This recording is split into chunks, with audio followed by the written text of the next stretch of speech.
So today, as you all know, we're continuing our exploration of the elements. And we've been on a bit of a journey so far.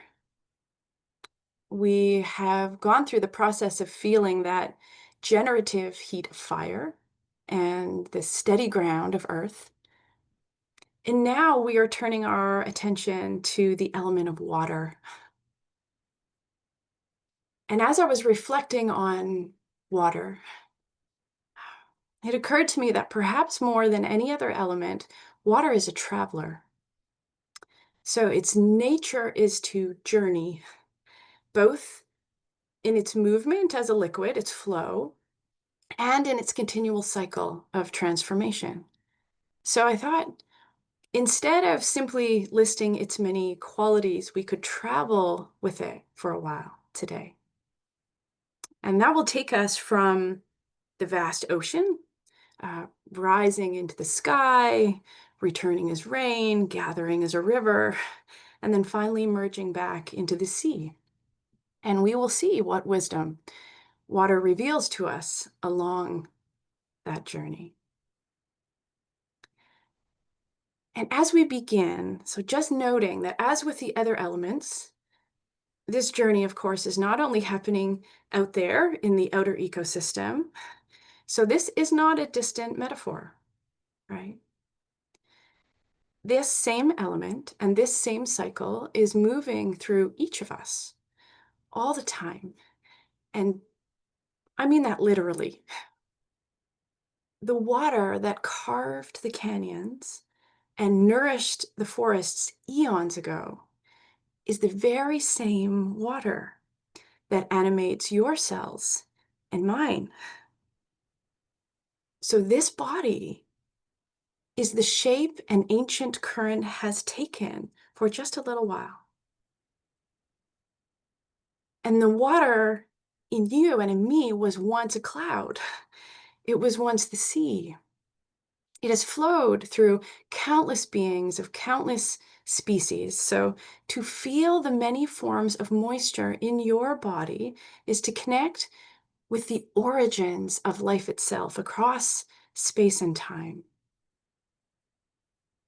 And we are, each of us, a small, precious, ever changing body of water. Mm. I want to invite us to pause here and really take in the wonder of that truth.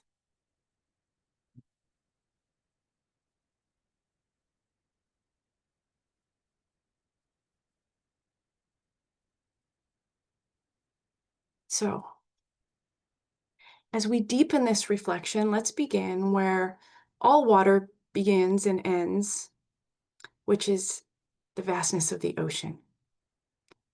And this is a place of immense power and, mystery, depth.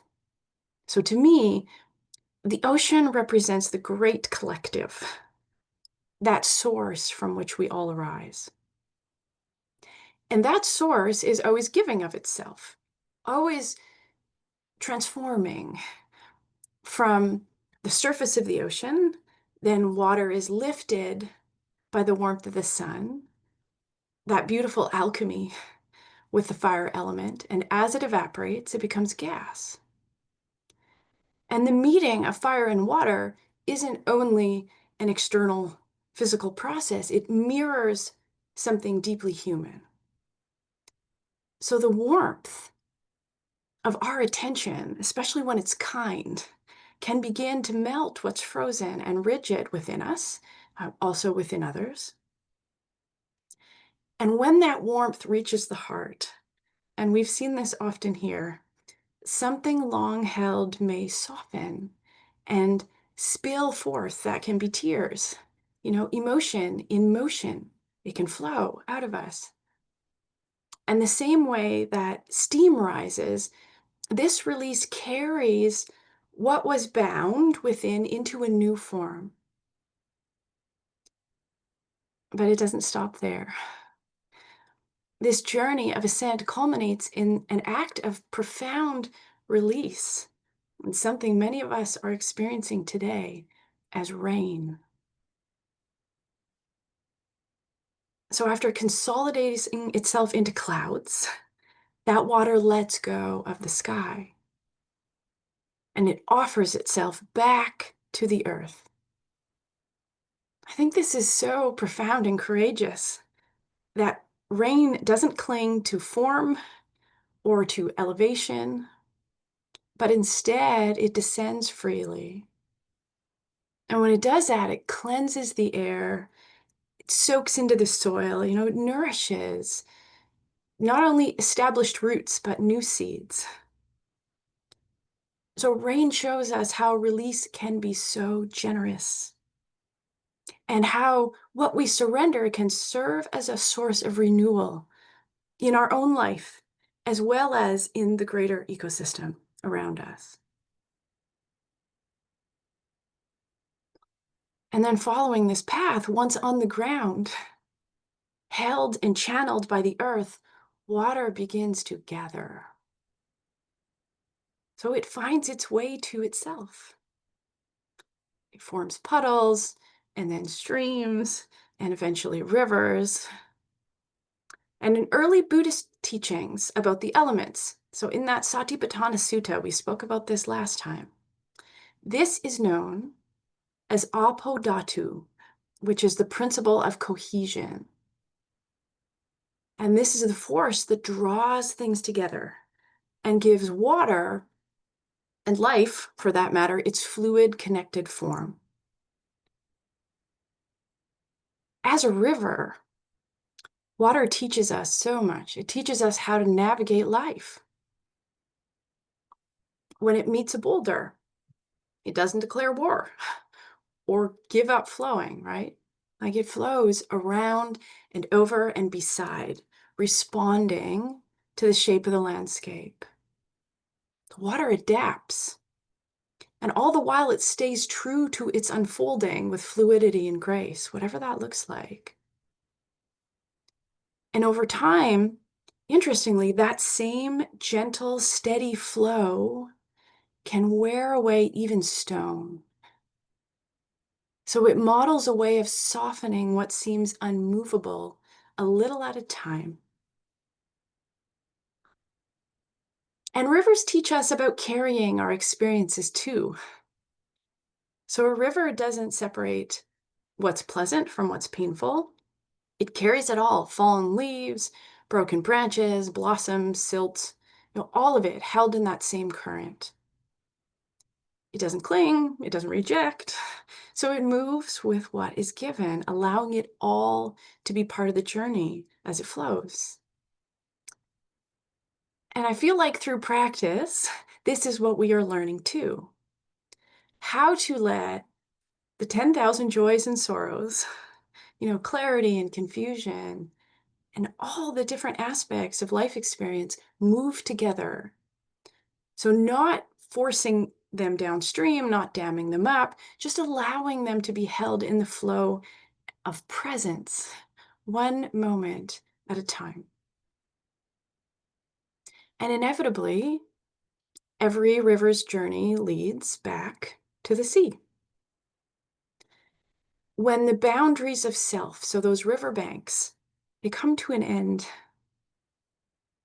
and the river merges back into the vast, boundless ocean from which it came. So to me, this might be water's ultimate teaching. There's a lot, but maybe this is the ultimate, that we are both a unique, precious current and an inseparable part of the vast, mysterious whole. What a gorgeous cycle of teaching water offers us.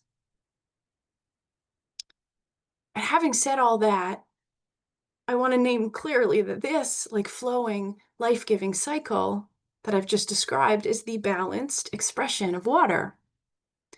So it's what can happen in the right relationship with other elements. But as we all know from our lives and the world around us, this harmonious flow is not always the reality of water. And yet I feel like there's teachings too in the forms that imbalance can take. So sometimes water stops flowing altogether. It becomes stagnant. And then it can be murky and disconnected from the currents of life.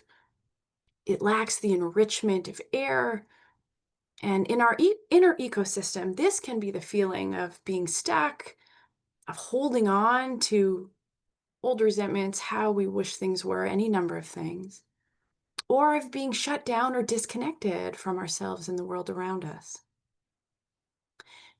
Other times, and you spoke to this a bit, John, that flow can become a raging flood. So after a season of too much rain or when too much falls at once, a river can overflow its banks, it can create a lot of harm. And internally, this is the experience of emotional or mental flooding.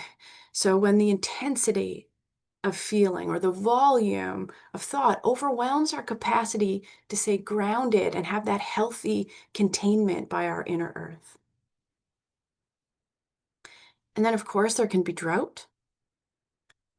So when the waters recede or they don't arrive or there's too much heat for a prolonged period, the riverbed runs dry. And for us internally, we might feel, kind of parched, emotionally depleted, cut off from inspiration or flow. And in these cases, life can become brittle and barren. And that current of vitality might feel distant or even unreachable. And seeing these states in ourselves, to be clear, this is not a sign of failure. It's simply a signal that our inner ecosystem needs tending. And so the practice then is to become a wise caretaker of our inner watershed. So to notice, where do we need more flow, or where do we need stronger banks, or when are we lacking breath or space, or when might we need the replenishing rain of rest and self-compassion.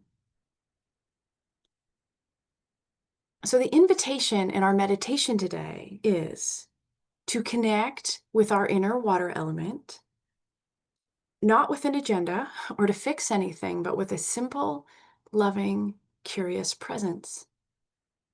And to listen for what wants to flow, what's ready to evaporate or consolidate, and trust that deep down the river in you knows the way home to its source. So let's practice together, my friends. And I'm going to invite you to prepare the body for a period of stillness, whatever that means for you. Feel free to stretch a little, grab a blanket.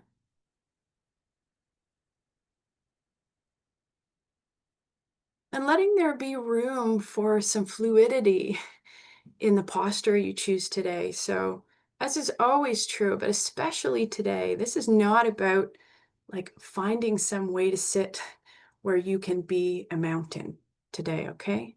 There can be room for a little bit of movement, inviting lots of support if that feels good.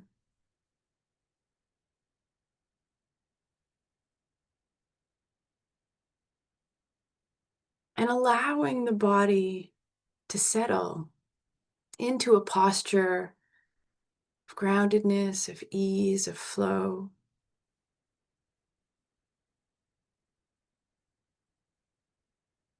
When you feel ready, you might close the eyes or soften the gaze.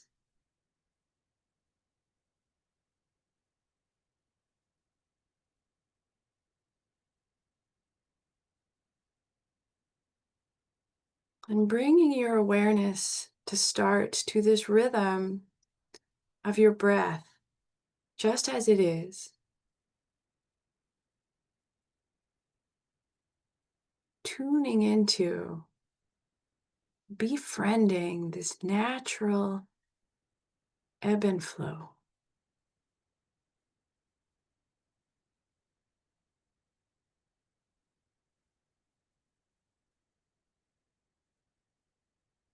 We might consider the breath a unique life-giving tide.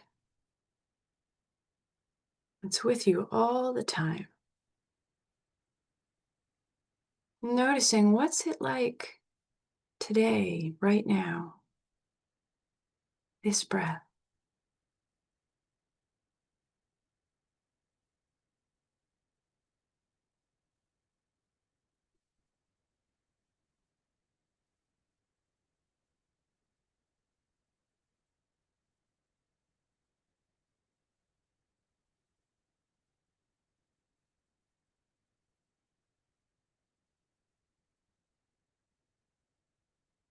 And as we continue this process of arriving, seeing if you can invite the sense of settling to become like a deep, calm pool of water.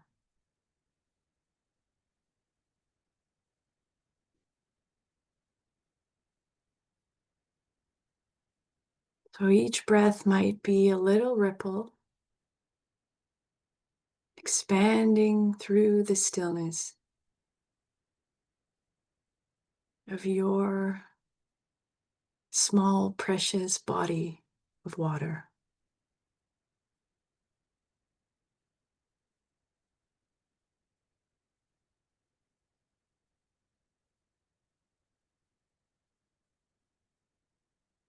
There's some debris or silt that has been stirred up through the words that have been spoken so far.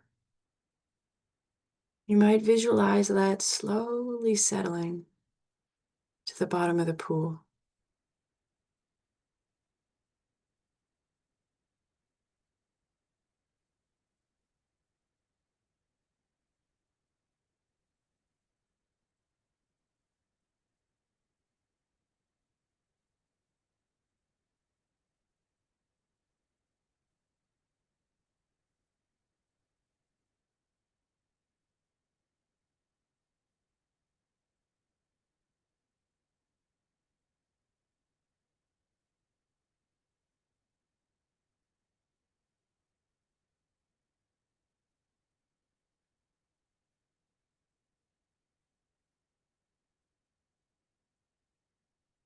We're now beginning to tune in to the more subtle currents of aliveness within you. So, not searching for them, but simply becoming aware of the gentle pulse through your body. You might feel it at your neck, your heart.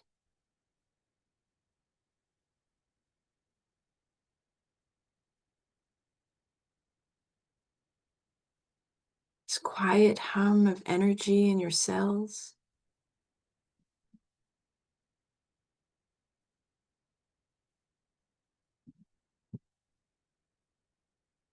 Tuning into where you feel your inner flow most strongly in the body.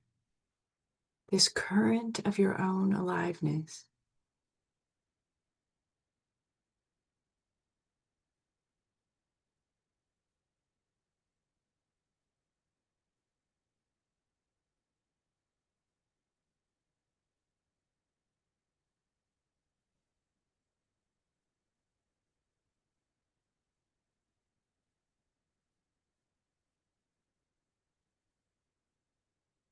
And as you rest your attention there, noticing that you are not creating it,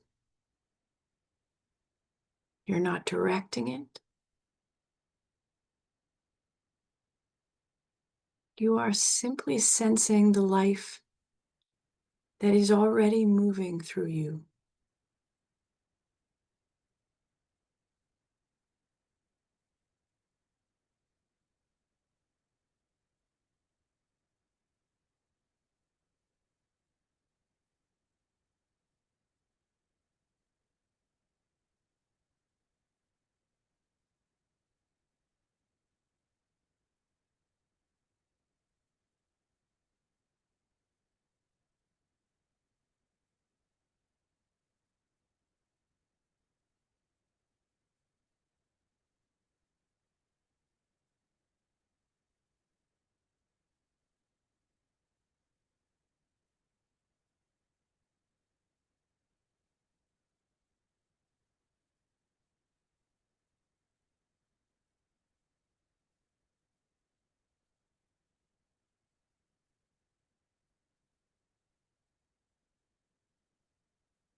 And as you rest here, connected to this inner current, we'll introduce a gentle inquiry, just dropping it into the pool.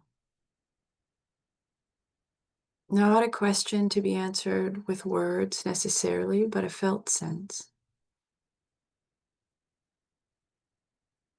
What wants to flow through me right now?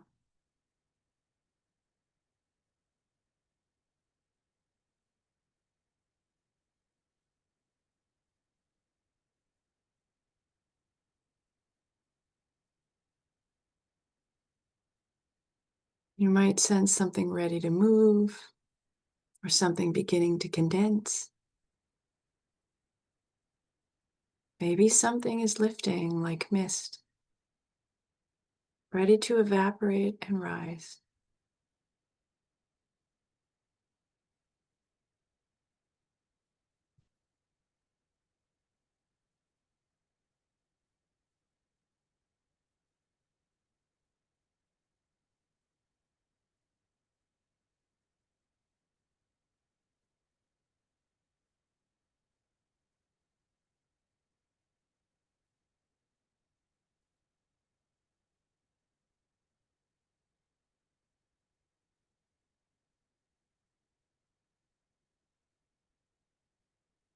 Listening in an open, fluid way.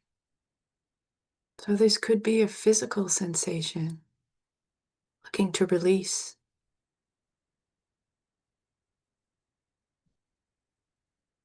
Could be an emotion waiting.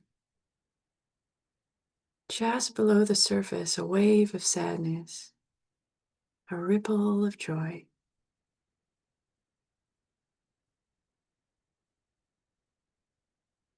You don't need to name it or dissect it, just creating space for it to move. So your awareness is the riverbank,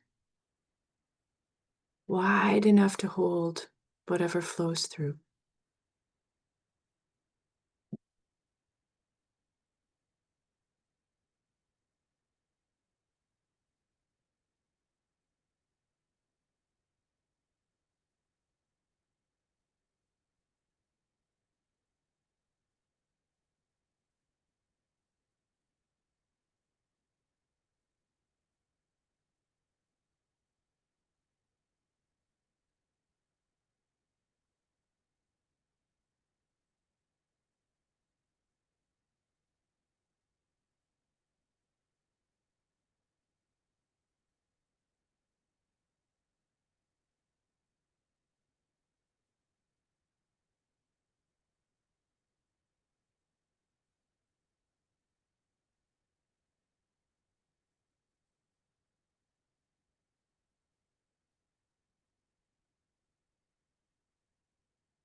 Allowing whatever is present to be here, carried on the stream of the breath, then trusting the process.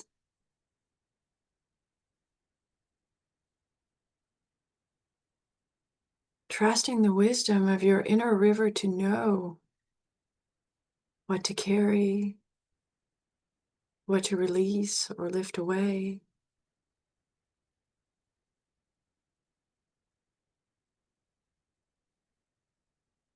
Letting go and flowing with this moment.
And inviting you now to begin to let the boundaries of your inner river soften and dissolve. So imagining the current of you flowing out and merging with a vast, powerful ocean.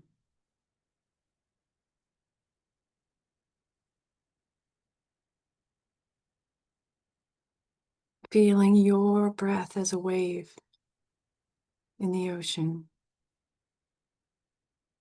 Your heartbeat, one part of this whole. Just letting go of a separate sense of self, and for these last few moments, simply resting as the ocean itself, boundless and interconnected and whole. Every drop belonging.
And close with a poem called "The Ocean Dreamed a River."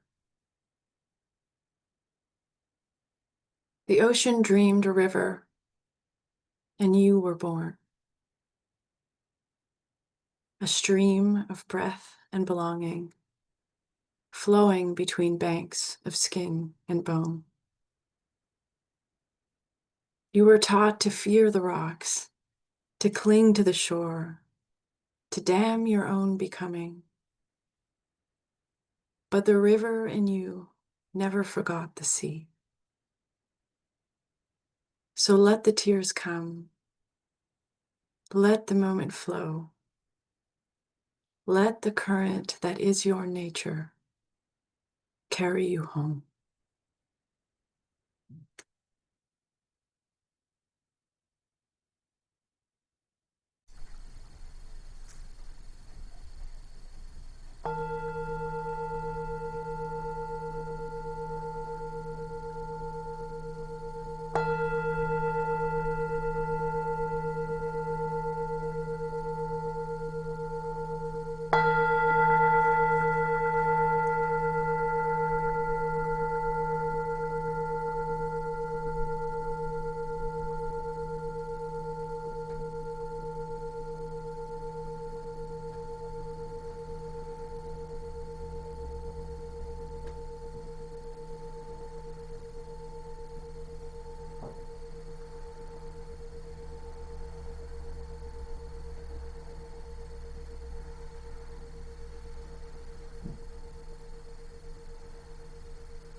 Taking your time coming back, my friends.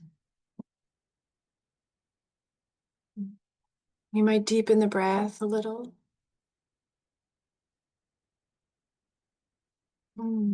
Inviting some gentle movement into the body.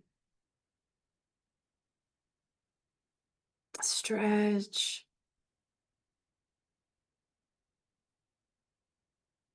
Allowing the light back into the eyes slowly.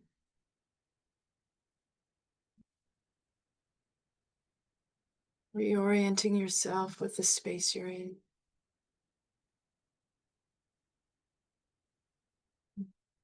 And eventually our shared space, no rush.